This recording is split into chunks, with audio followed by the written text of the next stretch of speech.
Good morning, everybody. This is Dr. Pat Larrabee from Larrabee Sports Performance.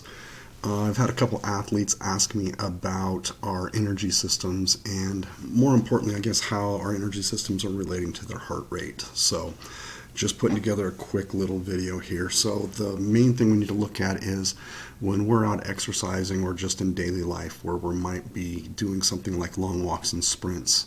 The majority of the time, we're dealing with our two energy systems being anaerobic and aerobic.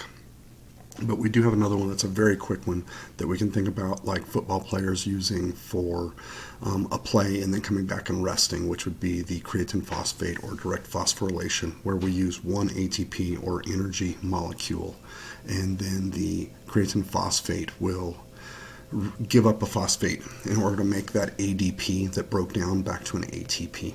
Otherwise, we're going to be dealing with our anaerobic system, which is without oxygen, and then our aerobic system, which is when we're making ATP with oxygen. And you can see from looking at the document that anaerobically, if we don't have oxygen, we're having one glucose with no oxygen will give us about 2 ATP.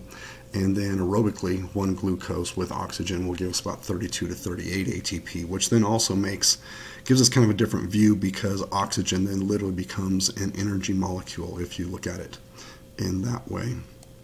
If we flip over really quick to this slide here, which I know you can't see the whole slide, but the relative power is on the bottom. So if we think about being on a bike and wattage, this is showing that somebody's lactate starts to increase at about 150 watts. And millimoles, which is going to be on the left of blood lactate, which is shown on your screen, but is the buildup. And we know that we're at somebody's lactate threshold when we see a greater than 0.4 millimolar rise in that lactate. And that kind of anything to the left on that chart tells us that we're still in the aerobic part of a workout. As soon as we start to gain on that blue line, then we know we've switched to anaerobic. And so I've had a couple of athletes who were what I'm going to call kind of punchy on their rides and everything, and they're seeing increased heart rates. So realize that where that red dot is pointing is what we call a lactate threshold. It could also be a functional threshold. It can functional power threshold, or it could also be referred to as on FTP for like training peaks, that functional testing protocol point that they like to point out.